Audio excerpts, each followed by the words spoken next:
Hey, Tanner James, DJ TJ. We are back with the Peak Period Podcast, episode 30. This is going to be a really good episode. But before we get into it, make sure if you haven't subscribed, go subscribe. No matter where you're listening to, if you're online, if you are on iTunes, if you're on YouTube, whatever it is, I would really appreciate it if you could like this, subscribe to this, and all of that good stuff. We're on Facebook, we're on Instagram, we're on YouTube, we're on the iTunes podcast. We're trying to be everywhere. We have a blog, we have all the websites. So if you aren't on there, go ahead do that and sign up for the email update list because I'm always sending out really good content about things that can grow your business. So today we are talking about something that a lot of DJs face in general. They will face it, and if you have not faced this, it's gonna happen very soon. It will happen, and you will face it because this is something that is just so common. And we can kind of get into that a little bit more later, but this kind of happens just because people are uneducated. People saying, we found someone cheaper. We just decided to go with a cheaper DJ. We just, that kind of thing. And that's what this podcast is going to be about. And how do you prevent it? How do you get around it? What do you do when they say that? How do you still book that client even when they think that they want to go cheap? All that kind of stuff. That's going to be in this podcast. So first of all, I think the whole, we found someone cheaper than you is kind of like a rite of passage. Like you have to do it. You have to get that for you to move to the next level in your DJ career. Like you're not a real DJ until you get that because that is just how it is. I say there's two rites of passage. And the first one is we found someone cheaper than you.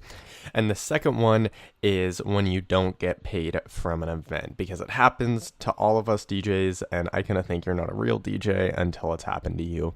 And it sucks, but it is what it is. And you will face it. You won't get paid and it's going to suck. But I mean, really, if you look at all businesses face that. So, that's just one of those things you have to kind of account for, and we'll get into that a little bit later. But right now, what do you do when somebody comes to you? You want to DJ this event. It doesn't matter what event it is. It can be a wedding, it can be a club, it can be a school dance, it could be a corporate event, it could be a county fair, it could be anything, any type of event. I've had them with me for all of them, and so you go back and forth, whatever it is. You send them a quote, and then they come back with you and say something like, we found someone cheaper, we're going to go with a cheaper DJ, we have a lower quote from someone else, all that kind of stuff. What do you do? How do you respond? And so that's what we're going to talk about on this podcast today. So I think first, what we need to go over is, it's kind of like that saying, the best defense is a good offense, right? Or the best offense is, yeah. Okay, I had it right. The best the best defense is a good offense, and that's kind of what I think in this situation. The best way to get around this is to prevent it from happening in the first place. How do you do that? And that's where it gets kind of tricky, because it's not just like easy, right? And this is where a lot of DJs don't tell you stuff like this. So what you want to do is you need to show why you're worth what you're worth. Okay, let's say that you're a wedding DJ and you charge $1,000. Okay, and that's your base price. That's what most people book at, just that $1,000.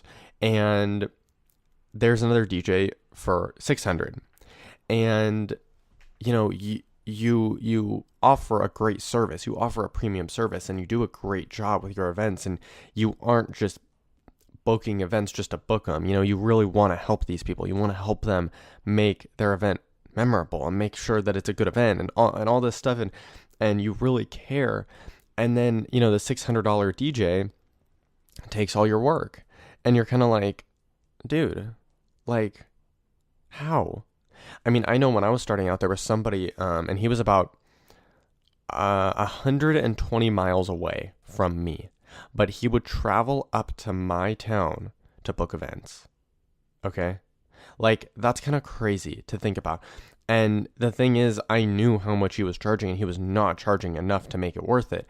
And that was like, what, like, dude, like, like, I feel for you because I don't know how you're making this work. Like, you aren't charging enough. Your gas is not enough. Your car, like, it just won't. I don't know how he drove. I mean, he wasn't making a lot of money. He may have made money at the top line, but when he profited, he didn't actually make money. So, but I know this feeling because they would say, you know, we're gonna go with this guy, and it's like, dude, like, he's not making it. Like I don't know how he's doing it. You know, he's charging way too little. How is he doing it? So, I want to say kind of the best thing to do, the best way to get around this is to prevent it from happening. And which means if you're in this situation, if you get in this situation, you already failed the first part, right? And there's still some things you can do later, but the first part you already kind of failed. So you have to think about what happened. You have to go back and look at what happened when you're talking to this client. Then it went from good and then it went downhill to bad. And you're like, what? You know? So that's the first thing. You have to prevent it from happening. How do you prevent it from happening? Well, you have to show why you charge what you charge. So you're at $1,000 and there's another DJ at $600.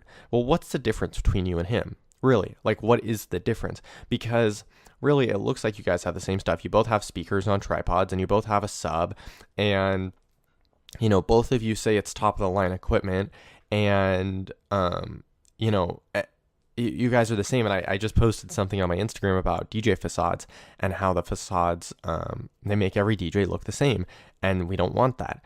If you come across as the same as all the other DJs, it doesn't make you look different. And why would people pay more if you're not different than the other ones, right? Why pay more if they don't have to? So that's kind of one thing that you have to look at. How are you showing that you're different? And if you're not, that's your problem. You need to do that. And the second thing is you have experience. And it doesn't really matter how much experience, but you have experience. You need to get that experience and show that you have experience to your clients. And that can be done in a few ways. But really, you want to show that you know what you're talking about. And I go over this in my training program about exactly what do you say and how do you tie it in. I was listening to a book, and a really, really good book. And he was talking about how, let's take an example of it was a neighborhood, and they said, we are going to look at two babysitters. The first babysitter is 10 miles away and is, you know, $10 an hour, and the first babysitter is 10 miles away and has 10 years of experience doing this. And then there's another babysitter in the same neighborhood as that person with, you know, 3 months of experience. And they said that the people that are looking for a babysitter will pick the person in the neighborhood rather than the person with more experience. They will help those who are closer to them, who are more like them, rather than getting somebody who is much more qualified. And so it's really interesting. And so as I read this, I'm looking back over my DJ career and I'm like, that is so true. Because when I was starting out, you know, you don't have wedding experience, but I'm booking these weddings. How? Because I'm tying 1 and 2 together. I would say, you know, I asked, it's a wedding client, and before I booked it, and I'd ask, okay, you know, what's the venue?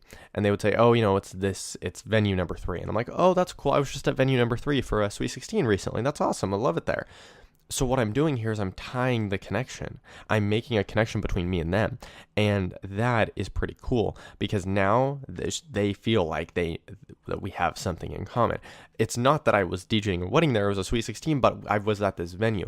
So it's better to say something like, oh yeah, I love that venue there, whatever, rather than trying to go back and hit it from the other end of like, oh, I have a lot of wedding experience. They don't really care about your wedding experience. They care about, you know, the venue, and which is weird. And I know it doesn't make sense, but that's how our brain works. We would rather connect with people who are closer to us, who are closer to us and make more connections rather than others. So you have to take that into account. So definitely when you are talking to clients, make those connections, make sure that they know that you are connected with them. And with that, we're going to go to the next piece. The next piece is that you will not book every single client, and it's just not going to happen. It won't happen. You could try and try and try and try and try, but you will not book every single client. And I think once you make this, once this connects in your mind, it changes, because then you're like, oh, okay. Well, if I'm not going to book every single client, that's fine, right? And then instead of like getting so upset when you don't book a client, it's like, oh yeah, cool, okay, whatever. Well, I'm not going to book them all. Now I book much less than I turn down more work than I actually accept. And it's kind of weird, but that is like one of those things. I'm not going to book every single client that I get. I know it. They come to me, they ask for a quote. I'm not going to book every single one. And it's not that I don't want to, it's that it's just not going to work out for one reason or another. And I know that not every client is for me. And I think that's kind of one of those other things. It's really hard to get that in your mind that, hey, it's okay. I'm not going to book every single client. But once you do it, once you actually get that in your mind that you're not going to book every client, that it's going to be okay, you start to like be more excited, and like I don't know, it's just kind of weird, but like you just get more happy, and like you don't get so upset with people. And then what actually starts to happen is you start to look for clients that will be like you. You want to work with clients that are like you. You want to work with clients that fit your image. And we all have images, we all should have brands. And you can listen to another podcast about the branding, but you want to find people that fit your brand, that suit your brand, that will fit with what you are going for. And it takes time to get to that point, but once you do, then you have a really, really solid niche that you can go and work at. So there are multiple types of clients. I've talked about that before on the podcast. Different price-seeking clients, quality-seeking clients. It is what it is.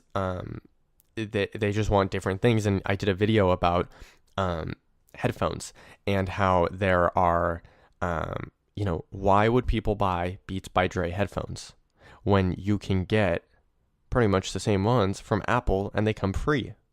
They come with your iPhone, they come with your phone. You get a free pair with your phone, or you could buy a pair for $2.99 on Amazon. Why would you pay for headphones? Why would you pay $100, $200 for headphones? Really? Because they want the quality, and that is what is important. That's what you need. So if you are trying to book these clients, some people want quality and some people don't care. They're like, yeah, fine. The Apple headphones are fine. I don't need to pay money for anything. Okay. You're not going to book that client. You can try and try and try. It does not matter. You won't book them. It won't happen. They don't care about quality. They care about price. That is all they want. They want low price, and it is what it is. You won't convince them. And, I have people around me who are like, I just care about price. I don't care about quality. I would never pay for that, for a DJ. And I'm like, hey, you aren't my client. I talk to a lot of people, and they kind of, they know about my business, and they say, I would never pay that much for a DJ. I'm like, hey, I'm with you. Don't like it. You don't offend me, but you aren't my client. You aren't who I'm going after. And they're like, okay, so it is what it is. You have to put that into your mind and figure that out. So now let's say that you got that you have the, that person came to you and said, we found someone cheaper. Here's the thing. I have two questions. Can you defend yourself, or have they already gone with someone else? Because if you can defend yourself, you have a chance. And really what'll happen is the client will come to you and say, hey, we found someone cheaper. Why do you charge more? You are 50% more than all the other DJs. Why? You're $1,000. The other DJs are 800. Why are you 1,000 or 600? Why are you 1,000? Like, that's a lot of money. Why? Now, what this means, what they're doing right now, they are open-minded to the idea of paying $1,000. They are 100% open-minded. If they ask you the question of why do you charge more, they are open-minded. Okay. They very possibly could book you. They're a little, they're questioning it. They don't know for sure. They don't want to get messed over, but they're open to the idea. Why is he charging more? Maybe you are the most professional one out of all the DJs. Maybe they have 5 DJs, and 4 of them are just not like great. They're just kind of like, and you're the one that they really want to go with, but their spouse is like, we can't pay $1,000 for a DJ, and the person's like, well, let's ask him. Let's see why he's more. She really, or that person really wants to book with you, but the spouse is like, well, no, but we have these other DJs. That spouse is open to the idea of booking you. So if they come to you and they ask, why are you more? You have to defend yourself. How do you defend yourself? Well, you have to go in and say something from a point of like, well, I charge more because, and then say something. And do not say, this is not the time to go after, like, well, I have nicer equipment, because all DJs have top of the line equipment. Every single DJ will say that they have top of the line equipment. So you got to take that out. And all DJs will say that they have the best of this, or they have this kind of microphone or whatever. Don't go after the specs. This isn't your time. I would say the best thing to do is to go after kind of like what you stand for, and say something like, hey, I provide a quality entertainment experience, and so that is why I charge more. And what you're doing is, if they are open to that idea of paying for quality, they will book you. But if they aren't, if that's not what they go for, they're not gonna.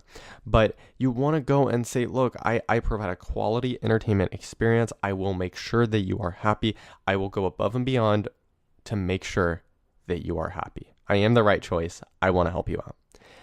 You have to go up and make sure that you are doing it. But this is not the time to sell.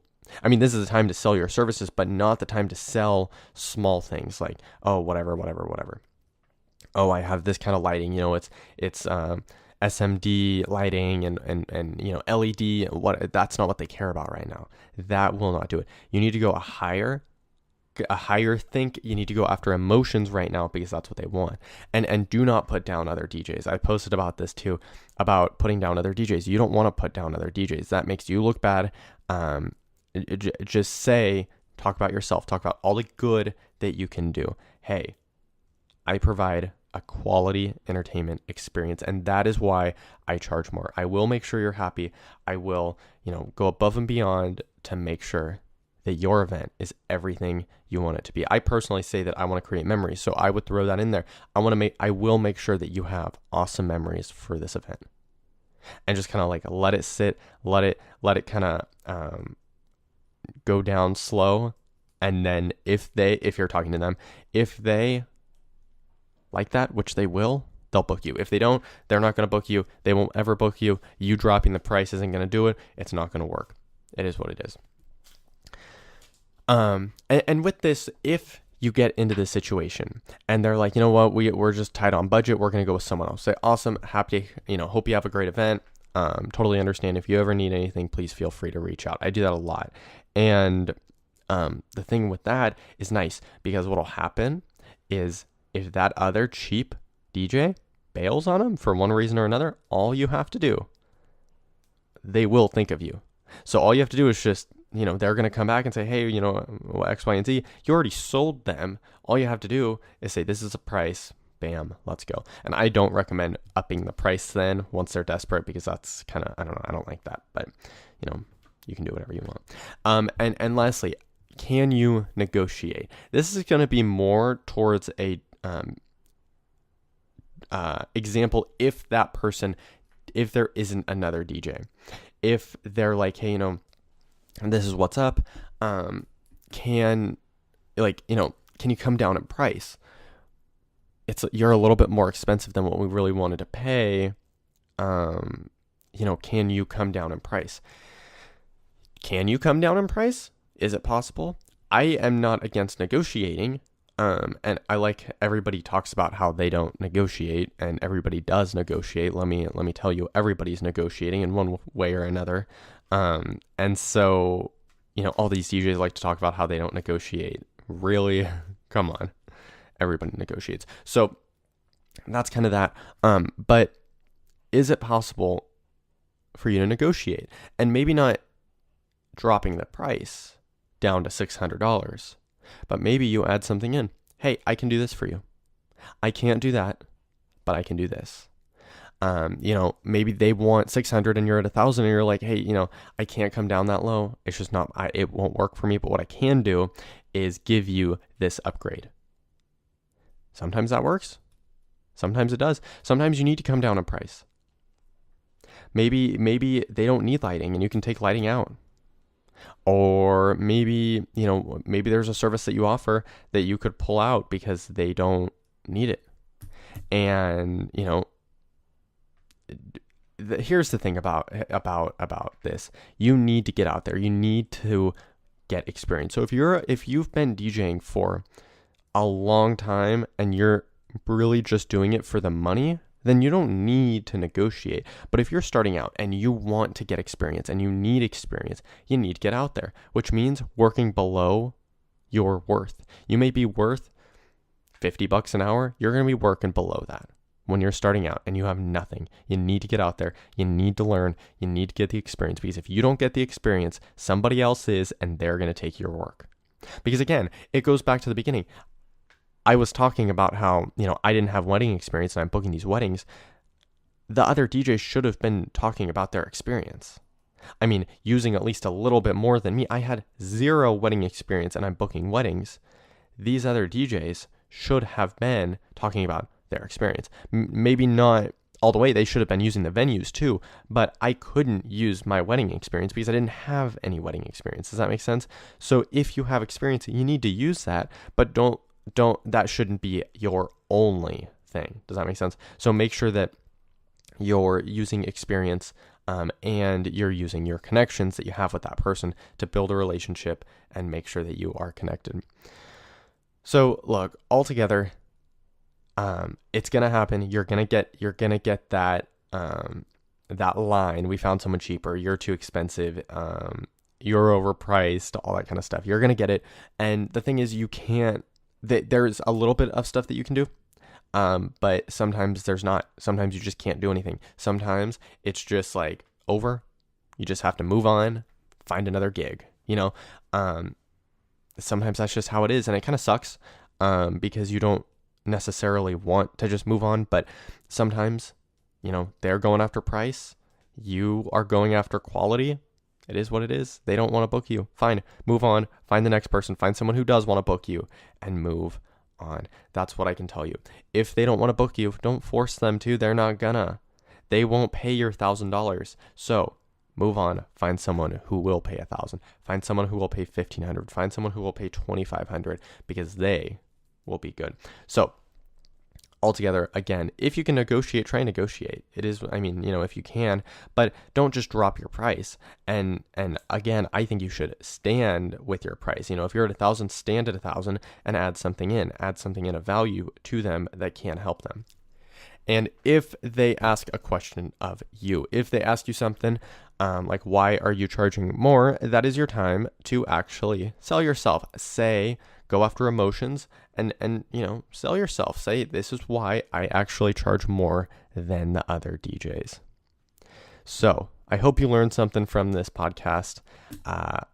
This is just something that's so real that a lot of DJs face. And if I can help DJs get around it, help DJs solve this problem, that would be awesome. So if this helped you solve a problem, reach out to me. You can go on my website. You can go on Instagram. You can go on Facebook. You can go on YouTube. You can email me, all that kind of stuff. I'd love to talk to you. So feel free to reach out. Tell me how this has helped you.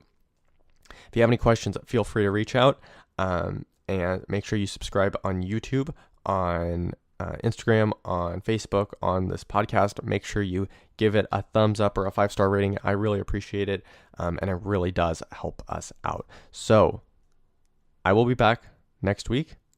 And if you have any questions, feel free to reach out, and I would love to help you. My name is Tanner James with DJ TJ Training. This is the Peak Period Podcast, and I will see you guys next week.